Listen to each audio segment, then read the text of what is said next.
사순절기도 이제 어제로 16일째를 지나고 세 번째 주일을 맞이했습니다.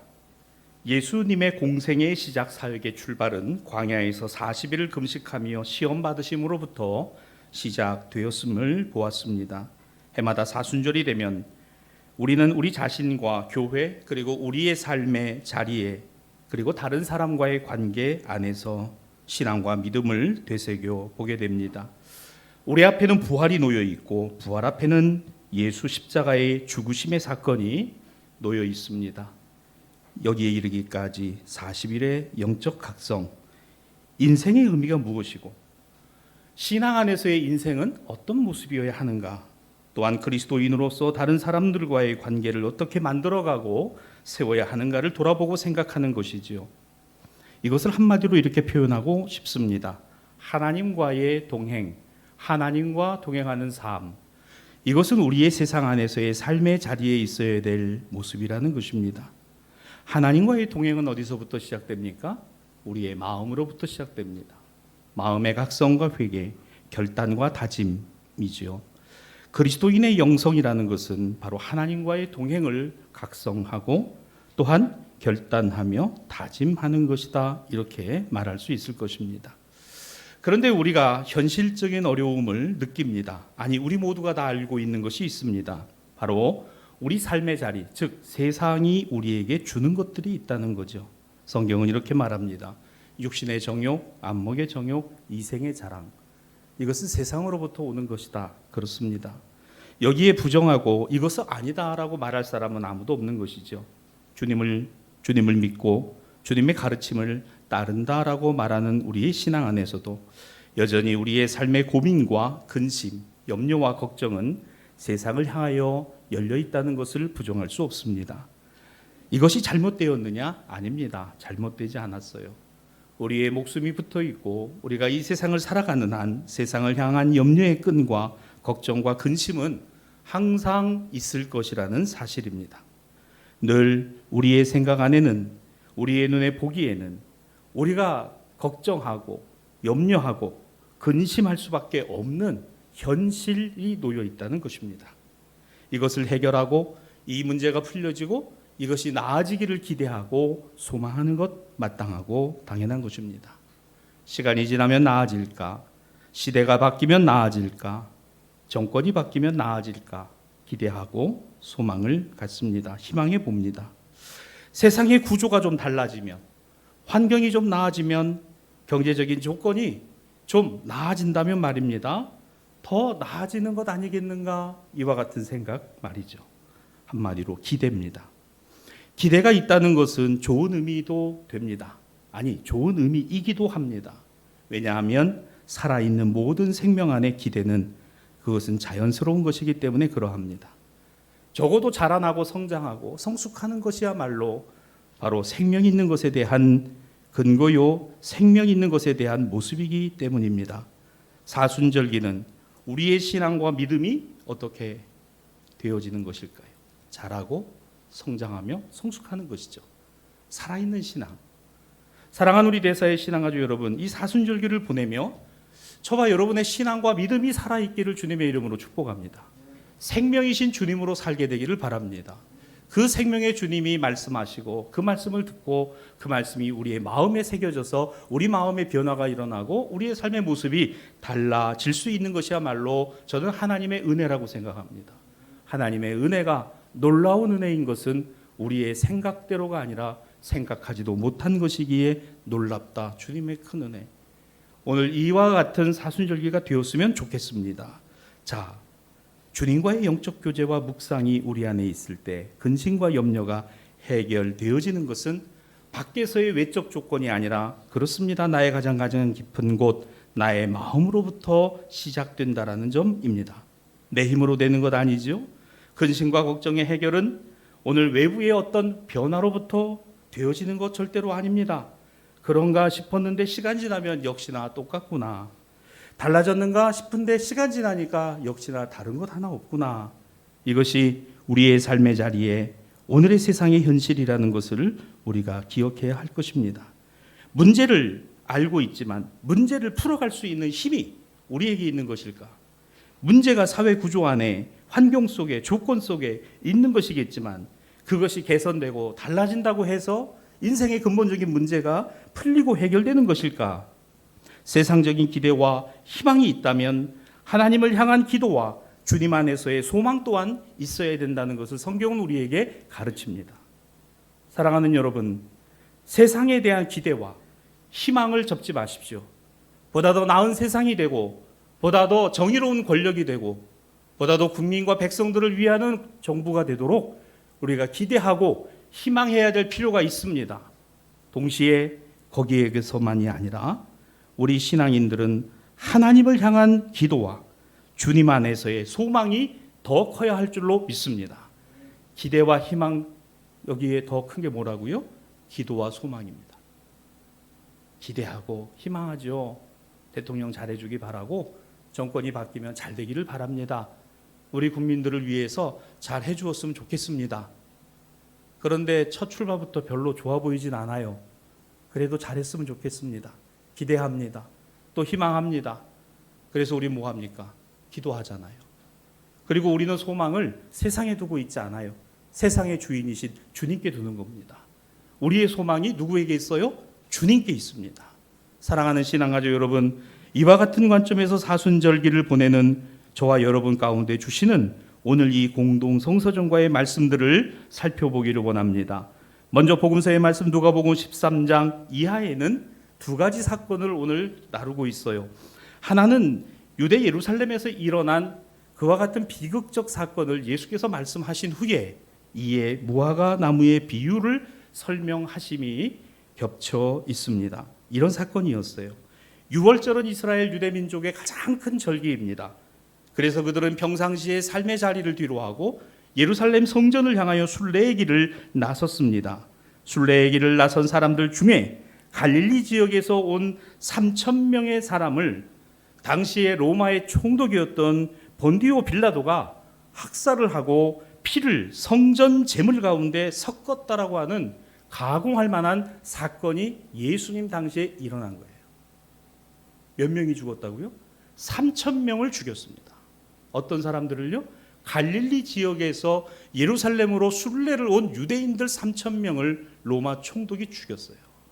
그래서 그 피를 받아가지고 예루살렘 성전에 제물에다 갖다 섞었습니다. 이 어마무시한 이 가공할 만한 이와 같은 폭정이 실제로 예수님 당시에 일어났고 오늘 예수께서 이 말씀을 언급하신 거예요. 이 사건을. 유대의 역사가인 요세푸스의 기록에 나오는 내용입니다. 얼마나 잔인합니까? 여러분, 본디오 빌라도가 유대의 총독으로 있을 때 죽임당한 유대인이 대략 2만 명에서 3만 명 사이라는 거예요. 엄청나죠? 지금부터 2000년 전의 일입니다.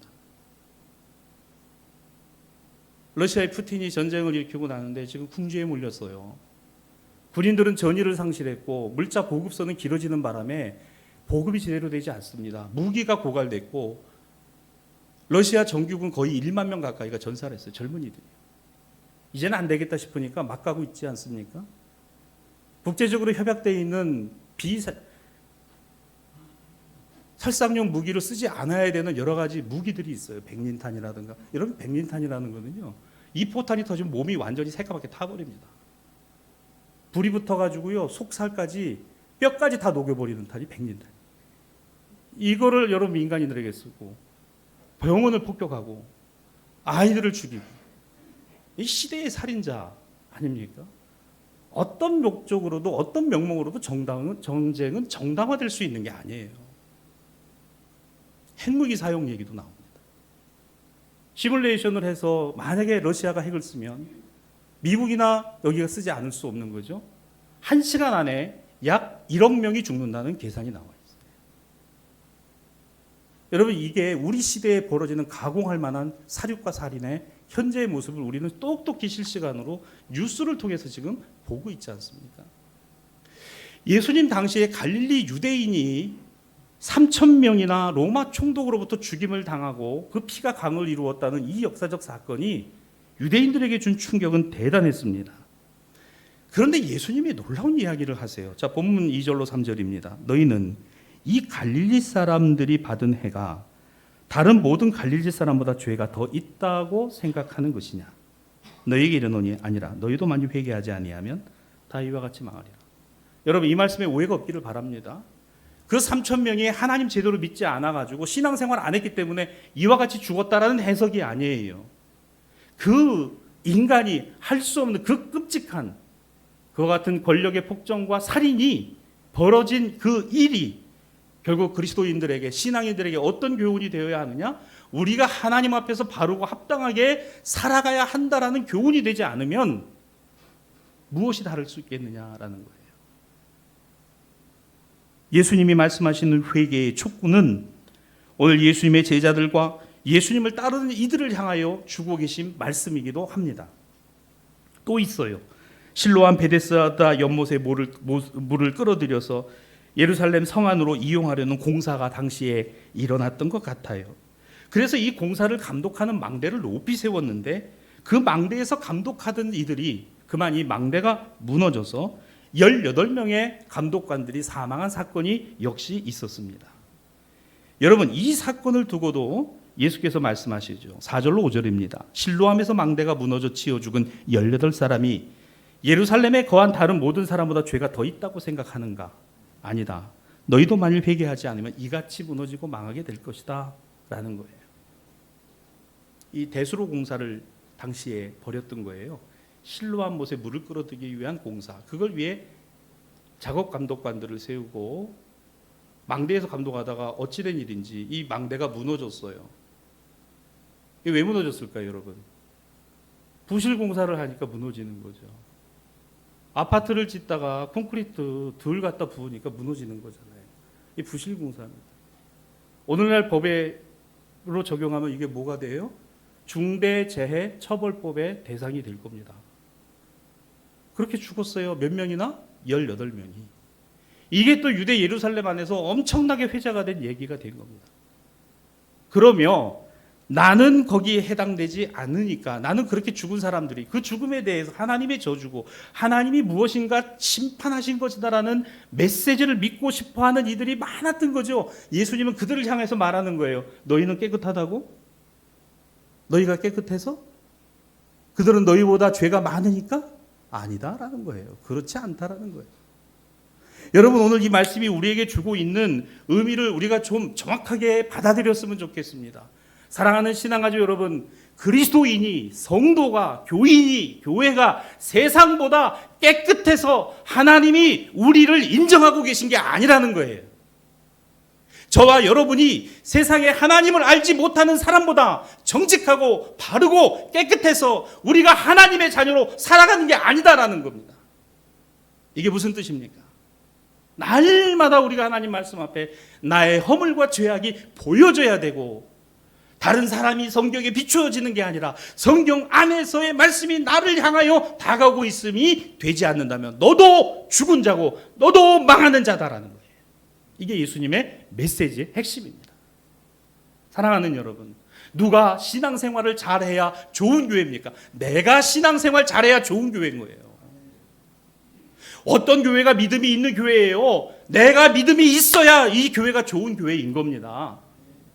어떤 교회가 기도하는 교회예요? 기도하는 사람이 없다고 한탄하는 사람이 많은 것보다 내가 기도할 때 우리 교회는 기도하는 교회인 겁니다.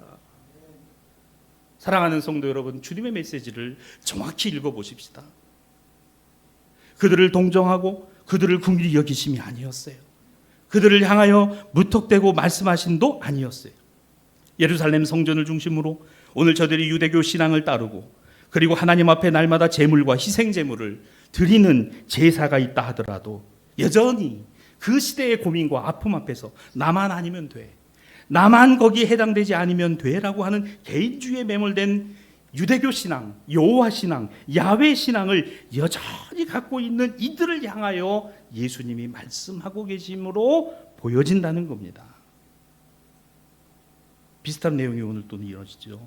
사도 바울에 의해서 고린도 교회에 보내진 첫 번째 편지 고린도전서 10장 이하입니다. 모세에게 속하여 다 구름과 바다에서 세례를 받았다. 다 같은 신령한 음식을 먹었으며 다 같은 신령한 음료를 마셨다. 그들을 따르는 신령한 반석으로부터 마셨으니 반석은 곧 그리스도시다. 그러나 따랐던 그들을 다수를 하나님은 기뻐하지 않으셨으니 그들이 광야에서 멸망을 받았기 때문이다. 여러분, 이 말씀이 지금 바울이 고린도 교회에 편지를 보낸 가운데 들어가 있는 내용이라는 거죠. 자, 여기서 그리스도인이다, 하나님을 믿고 따른다는 것이 하나님을 기쁘시게 하고 있는 것이 아니라 대다수는 오히려 하나님이 그들을 망하는 자가 되게 하셨다라는 말씀으로 읽힌다는 거예요. 이게 왜 그럴까? 여러분, 유대인들을 보세요. 그들이 히브리 백성들이 애굽에서 나와 모세의 인도를 따라 가나안을 향하여 갈 때 있었던 곳이 광야였어요. 광야에서 그들이 이어갔던 것은 무엇일까? 바로 하나님 신앙과 믿음을 확실하게 세우고 가는 것이었어요. 세상 안에서의 교회는 세상을 살아가는 이치를 배우게 하는 것 아니라 세상 속에서의 우리 삶의 자리가 어떻게 하면 교회가 되고 어떻게 하면 성도의 삶을 살아갈 수 있는가를 가르치는 것입니다. 광야는 부족했어요. 물도 부족했고 먹을 것도 부족했어요. 기후, 환경, 조건 다 맞지 않았습니다. 끊임없이 이스라엘을 시험했어요. 애굽으로 돌아가자. 이거 여기서 우리가 망하는 거 아니냐. 모세를 향하여 돌을 던지기도 하고 욕을 하기도 합니다. 그 40년을 보내면서 정말 그들은 그거밖에는 없었을까? 너무너무 안타까운 거예요. 왜 그거밖에 없어야 되는가? 우리의 신앙과 믿음은 세상의 불합리함과 부조리함과 불의함 속에서도 여전히 변하지 않아야 할, 아니 변하고 있지 않은 그리스도의 복음, 하나님의 주권, 그리고 생명 대신 부활의 주님이 여전히 우리 안에 살아있을 때 우리는 세상의 불의와 부조리와 그리고 불합리함 속에서도 우리는 세상을 향한 기대와 희망 위에, 아니 기도와 소망을 가질 수 있는 힘이 된다는 겁니다. 사랑하는 여러분, 저는 이 정부가 잘 되기를 원합니다. 앞으로 들어서는 정부 또한 잘 이어갈 수 있으면 좋겠습니다. 우리 국민들에게 희망을 주고 또 이 나라가 이 어려운 난국을 잘 헤쳐나가는 지혜로운 지혜가 우리가 기도하시지 위정자들에게 있어지기를 원합니다. 여와 야의 299명의 국회의원들과 그리고 경제를 담당하고 있는 이들의 사업적 안목들이 물질주의에 얽매이지 아니하고 사람의 목숨을 경시하지 아니하고 소중히 여기며 귀하게 여길 수 있도록 기도하는 기대와 희망들이 오늘 우리 가운데 있었으면 좋겠고, 우리 그리스도인들, 특별히 우리 사랑하는 대사의 신앙가족들 가운데 있게 되기를 주님의 이름으로 축복합니다. 그러면 기도합시다. 그리고 소망합시다. 주님, 이 나라를 이끌어 가시고 이 지도자들을 주님 축복해 주옵시고, 주님, 나부터 그 주님을 확신하고 생명이신 주님을 붙들고 살아갈 수 있게 하여 주옵소서라고 말입니다. 이것이 우리의 기대를 이어갈 기도요, 희망을 이어갈 소망인 것입니다. 그래요, 모세는 이런 말을 하고 있는 거예요. 이어지는 6절로 10절입니다. 이러한 일은 우리에게 본보기가 되었으니 우리로 하여금 그들이 악을 즐겨한 것 같이 즐겨하는 자 되지 않게 하려 함이고, 그들에게 일어난 이런 일은 본보기가 되어 말세를 만난 우리를 깨우치기 위하여 기록되었느니라. 사도 바울이 고린도 교회에 이 내용을 써서 보낸 이유가 여기에 나오니 그 일이 우리에게 교훈이 돼요. 우리 신앙과 믿음을 오늘의 삶의 자리에서 되돌아봐야 한다는 뜻을 담고 있다는 거예요. 사랑하는 우리 신앙가족 여러분, 사순절기를 보내고 있습니다. 어제로 16일이 지났어요. 40일 가운데 3대 1이 지나갔습니다. 여러분 어떠세요? 우리의 신앙과 믿음을 말씀 안에서 묵상하며 주님의 말씀을 들으며 또 살펴보고 있는지, 여전히 들려오는 세상의 소식과 내용들을 통해서 때로는 낙심하고 절망하고, 때로는 분노하며, 때로는 기대하고, 때로는 희망을 품게 되나 여전히 이것이 우리에게서 기도가 되어지고 소망이 되어진다는 사실을 말씀 안에서 발견하게 됩니다. 사랑하는 여러분, 우리는 완벽한 존재가 아니니 하나님이 주신 우리에게 주신 은혜가 오늘 우리에게 그 은혜로 말미암아 살아가는 것뿐만 아니라 오늘의 주시는 은혜로 살아간다는 사실입니다. 주신 은혜뿐만 아니라 주고 계신 은혜 안에서 여전히 살아가야 한다는 것이죠. 그러므로 사도 바울은 고린도 교인들에게 이렇게 교훈합니다. 선줄로 생각하는 자는 넘어질까? 조심해라. 신앙과 믿음이 완벽하게 되어지는 것, 그것은 너희 안에 끊임없이 그 신앙과 믿음이 반복되고 또 기억되어야 한다는 사실입니다. 사랑하는 여러분, 아침에 일어나 주님 오늘도 생명 있게 하시고 호흡 주심으로 이 하루를 복 있게 살아가게 하옵소서. 기도로 시작하는 우리의 삶, 하루를 마무리하며 잠자리에 들 때 주님 오늘 하루도 주님이 동행하시고 인도하여 주셨으니 평안한 잠자리가 되게 하시고 우리의 간구와 기도 속에 하나님의 역사와 하나님의 능력이 또한 이루어지는 이 밤이 되게 하여 주옵소서. 잠자리에 들고 끊임없이 우리는 하나님께 의탁하고 주님의 이름을 불러야 살아간, 우리는 선자가 아니라 넘어질 수밖에 없는 사람이고 우리는 완전한 사람이 아니라 부족한 사람이라는 것이며, 아니 그래요. 저도 그런 생각을 해봤어요. 분노가 되고 저거밖에 못하나 이런 생각이 들 때 하나님 저에게 주신 은혜가, 너는 그 자리 가면 잘할 것 같냐? 너는 그 자리 가면 잘할 것 같냐? 여러분, 그럴 때 저는 답을 못 하겠더라고요. 너는 그 자리 가면 잘할 것 같냐? 선줄로 생각하는 자는 넘어질까 조심하라. 아우, 저 망대에서 죽은 18명, 갈릴리에서 와서 빌라도의 손에 의해서 죽은 저 3,000명, 나는 저 속에 들어가지 않았으니까 하나님의 복을 받은 거야. 나는 괜찮아. 착각하지 말라는 거예요. 그들이 뭐 너보다 죄가 많아서 죽었다고? 예수님의 말씀을 직언을 하면 그런 뜻입니다.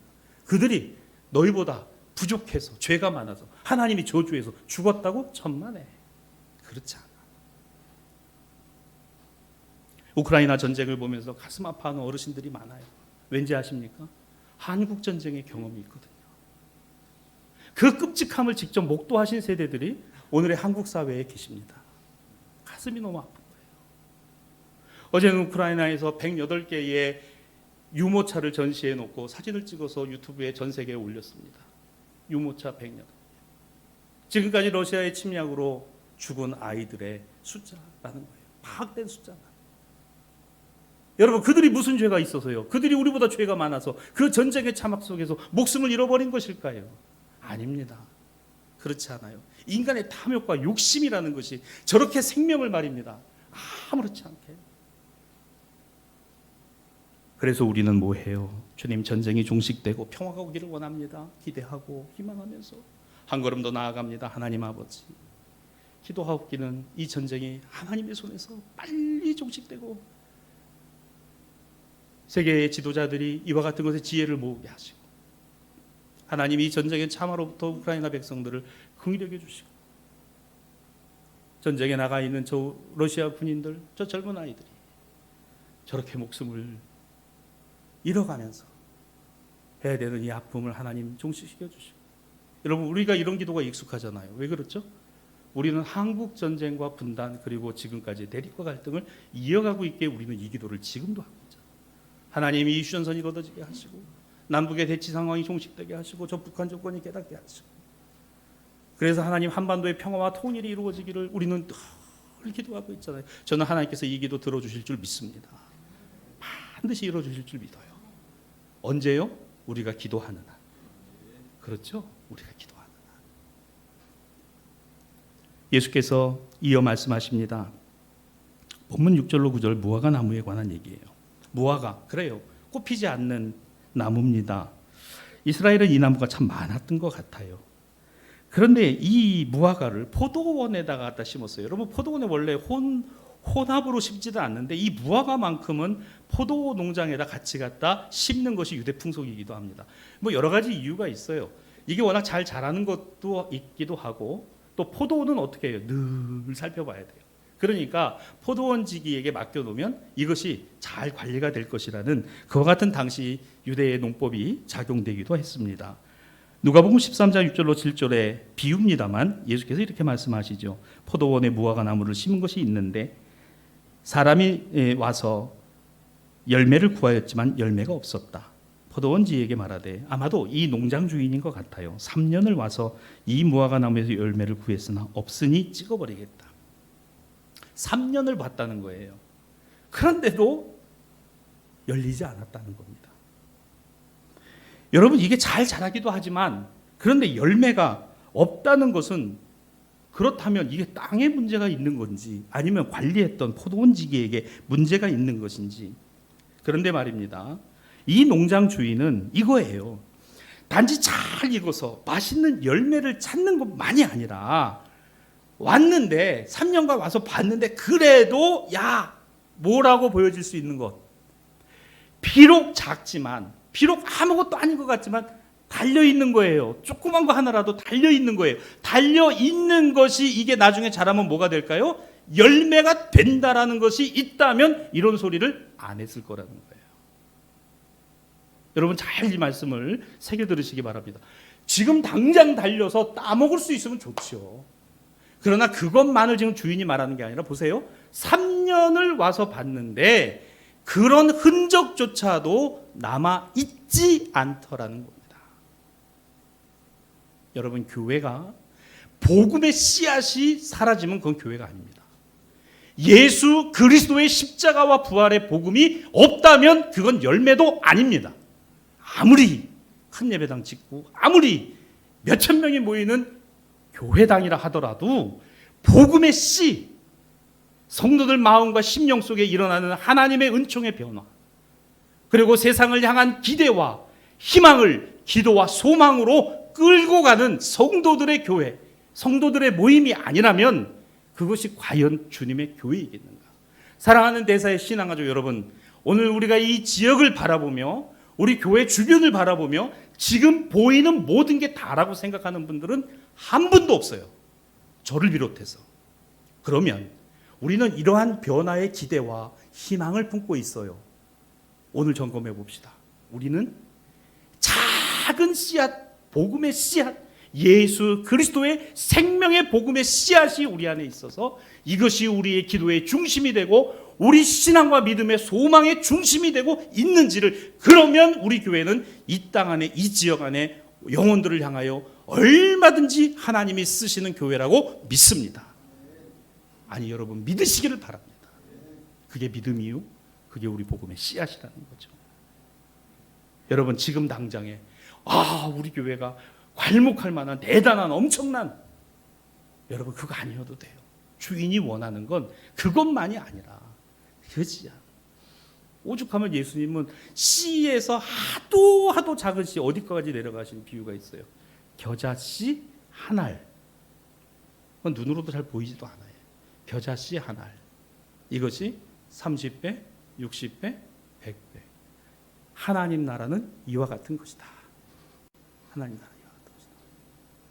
여러분 우리 대사교회가 이 지역 기반에서요, 앞으로 이 지역이 이제 변한다 그러잖아요. 변하겠지요.